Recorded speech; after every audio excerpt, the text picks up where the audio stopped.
Eu vou compartilhar agora uma tela, justamente para dar sequência agora ao tema. Tá? Aqui é simplesmente uma dissertação e eu acho que é importante ter em mente que educação financeira protege o indivíduo de autossabotagem, eu já falei no início da apresentação, previne de fraudes e golpes. Afinal de contas, se o sujeito tiver uma educação financeira, se ele tiver com os conceitos que nós vamos passar aqui rapidamente e depois aprofundar, ele vai ter certeza que se alguém chegar para ele com um investimento de 10% ao mês num país em que a taxa básica de juros é de 13,75% ao ano, ele vai se proteger desses golpes. Tá?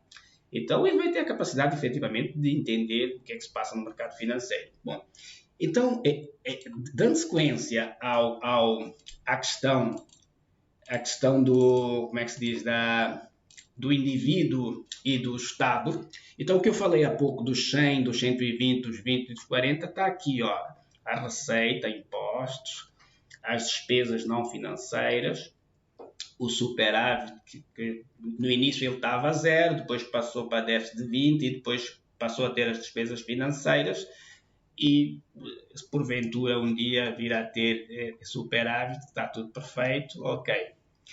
Agora, lembrem-se que eu disse que era a diferença, o Estado quando fica mal das pernas, ele vai e emite títulos públicos. E aqui está. Este quadro, olha, vocês não têm ideia, para este quadro, para mim, quando eu vi o primeiro quadro e este quadro, eu recomendo vivamente que todos façam contatos com essa dinâmica, porque é natural que o nosso dia a dia, e nós aqui, eu estou a ver a maior parte da turma aqui, 50% da turma que está aqui, portanto são atuários, nós interagimos com esse tipo de dinâmica, mas este tópico que diz assim, isto é importante, tem um desenho e por isso é que eu falei do algoritmo. Então, o mercado financeiro tem um algoritmo, olha só. Vamos nos concentrar aqui, tá? O Estado ficou lá com os seus 40 dólares de déficit. O que é que ele fez? Tesouro Nacional emitiu títulos. O Tesouro emitiu títulos e ele vai para o mercado, e aqui eu vou fazer um parênteses, um asterisco, o que seja, e eu até deixei um vídeo lá no canal, pequenininho, curto, que fala sobre como nasce a taxa básica de juros, e ali em particular eu direcionei a variável ali, a taxa era a taxa em Angola, que é a taxa Luiboa, perdão, e pronto, lá eu dizia a mesma coisa que eu vou dizer aqui, todos os dias os bancos têm aquele fechamento diário e eles identificam ou verificam se está no negativo ou positivo. Como não pode ficar no negativo, eles têm que pedir dinheiro emprestado a outro banco. Então, todos os dias existe essa dinâmica de um emprestar dinheiro para o outro. E até para não deixar o mercado desequilibrado. Perfeito. E esta dinâmica de emprestar e pedir dinheiro ao outro gera uma taxa diária, que é essa taxa CDI. A média dessas taxas, lógico, a média está aqui, a taxa CDI. Só que essa taxa CDI é a média das taxas dos empréstimos de banco para banco. Depois vocês vão ver que tem aqui títulos públicos federais. Mas nós estamos ainda a falar de títulos públicos privados, que vêm a ser nada menos, nada mais que os famosos debêntures, ou as famosas debêntures, conforme fosse chamado. Tá? Então, este banco aqui,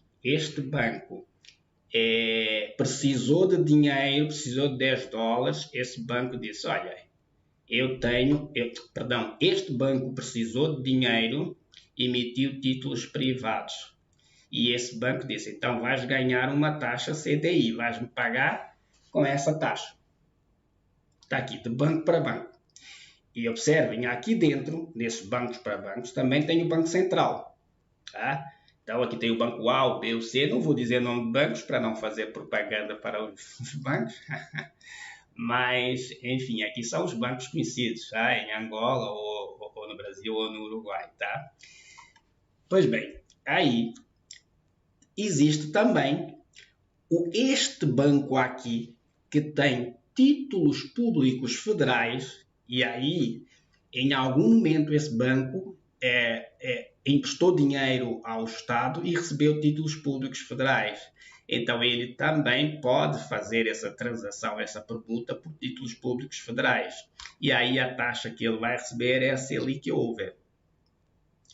Então, toda essa miscelânea aqui, emprestei, recebi dinheiro, fiz e acontecia a taxa 5%, 2%, 3%, 4%, 5%, 6%, a média dessas taxas passa a ser a Selic over. E é aqui que nasce, efetivamente, a taxa básica de juros. Tá? Naturalmente que a taxa Selic meta é aquela que o Copom estabelece de 3 em 3 meses, mas aí é uma estimativa, é para controlar o mercado, tem a ver com a política monetária, que nós vamos falar também na sequência, mas a ideia aqui é ter claro, tá? Como é que nós começamos a viver ou a conviver com a taxa básica de juros. Eu me recordo, e eu disse isso acho que há alguns dias, a falar com os amigos de um dos grupos, que eu me recordo que a primeira vez que eu tive contato com essa taxa básica de juros, eu tinha 27 anos, e porque simplesmente eu vi, olha, nós vamos ter que projetar essa reserva com Selic mais inflação, algo assim. Naturalmente que eu tinha participado das aulas de matemática financeira na faculdade, mas não tinha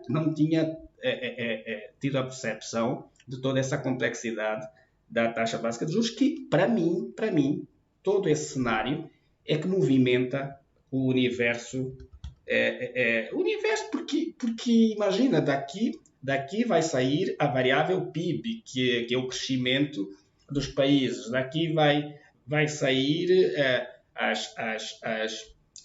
como é que se diz? As instituições de rating que avaliam os países se emprestam uma taxa X ou Y, se existe conformidade, enfim, daqui tem toda a ciranda do global market. Então, eu espero que isso tenha ficado claro, e depois, quando eu voltar lá para o chat, nós podemos interagir para verificar se ficou algum ponto fora da curva. Eu só queria lembrar uma coisa. Aqui onde estão, porque é muito interessante, não é incomum, quando eu abordo esse assunto, eles dizem, não, títulos públicos, no final das contas, daqui a pouco, se eu fizer o resgate, eu perco dinheiro. Sim, porque o título público federal, tu compras um título, uma unidade de título, a uma taxa X, e por um período para vencer lá à frente, por exemplo, de 1 de janeiro de 2023 a 1 de janeiro de 2026. Vamos imaginar que aí tu tenhas 700 dias úteis, porque é assim que se faz o cálculo do preço do título. 700 dias úteis, e considerando que o ano tem 252 dias úteis, o preço dessa unidade de título vai ser lá a unidade do título dividido por 1 mais taxa de juros elevado aos dias, 700 dias, até lá o vencimento, sobre 252. E reparem, eu sei que todos, a maior parte dos que estão aqui na live, pelo menos aqueles que eu via no início da live, já tiveram contato com essa dinâmica de 1 mais taxa de juros. Mas acreditem, essa dinâmica não é comum para toda a gente.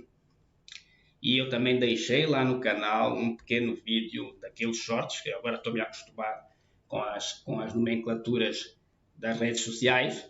Então, tem um short lá que aborda efetivamente esse 1 mais taxa de juros, devidamente, porque estamos a falar de juros compostos e porque que efetivamente esse 1 mais taxa de juros significa capitalização.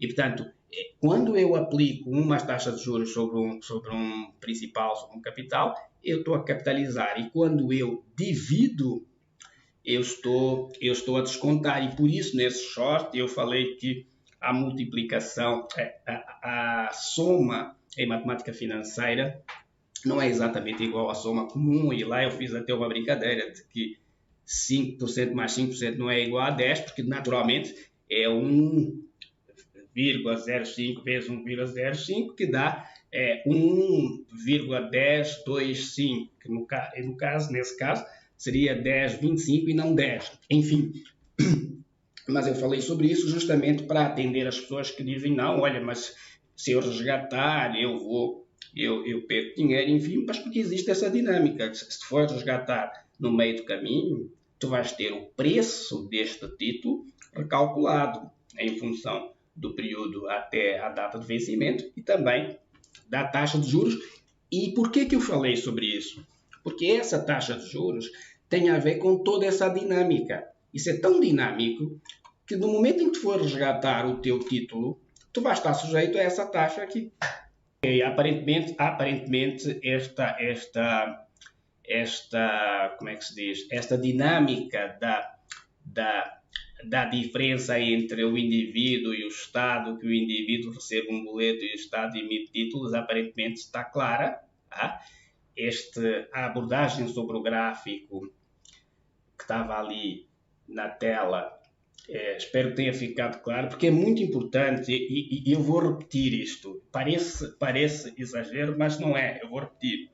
Entender esses dois gráficos, o gráfico da solvência do Estado e aquela ciranda dos bancos emprestarem dinheiro uns aos outros no fechamento e o nascimento das taxas, o nascimento da taxa básica de juros, serve para o resto da tua vida com finanças e tudo mais. Se um dia tu fores calcular, fazer uma avaliação de projetos, se um dia tu fores fazer um estudo de viabilidade, enfim, tu vais passar